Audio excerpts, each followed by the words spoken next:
বুধবার রাত থেকেই তুলনা শুরু হয়েছে শাহরুখ খান ও শিল্পপতি গোয়েঙ্কার। শাহরুখ বাংলার দল কলকাতা নাইট রাইডার্সের মালিক, বাংলার শিল্পপতি গোয়েঙ্কা মালিক লখনৌ সুপার জায়ান্টসের। দুজনেই মালিক হলেও চলতি আইপিএলে দুই মালিকের ব্যবহারের তফাৎ স্পষ্ট নজরে পড়েছে। কেকেআর 261 রান করে হারার পরেও শাহরুখ মাঠে নেমে হাসি মুখে জড়িয়ে ধরেছেন ক্রিকেটারদের।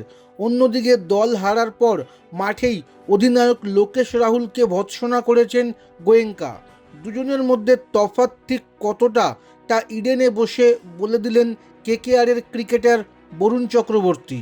শনিবার ইডেনে মুম্বাই ইন্ডিয়ান্সের বিরুদ্ধে খেলতে নামবে কেকেআর। চলতি আইপিএলে ঘরের মাঠে শেষ ম্যাচের আগে সাংবাদিক বৈঠকে আসেন বরুণ। সেখানে তাকে দলের ওপর শাহরুখের প্রভাব নিয়ে প্রশ্ন করা হয়। জবাবে বরুণ বলেন, কলকাতায় সব ম্যাচে শাহরুখ ভাই এসেছে, গোটা ম্যাচ বসে দেখেছে। পাঞ্জাব কিংসের বিরুদ্ধে আমরা 261 রান করেও হেরে গিয়েছিলাম।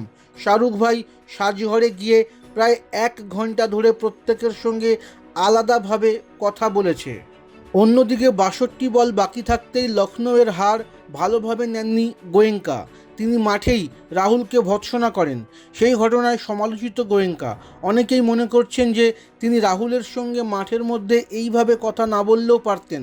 রাহুলের মতো আন্তর্জাতিক ক্রিকেটারকে অসম্মান করা ঠিক হয়নি বলে মনে করা হচ্ছে। রাহুল দায়িত্ব ছাড়তে পারেন বলেও শোনা যাচ্ছে বিভিন্ন মহলে। রাহুলের পাশে দাঁড়িয়ে গোয়েঙ্কার ব্যবহারের সমালোচনা করেছেন মোহাম্মদ সামিও। ক্রিকেটারদের সম্মান না করে তিনি ভুল করেছেন বলে জানিয়েছেন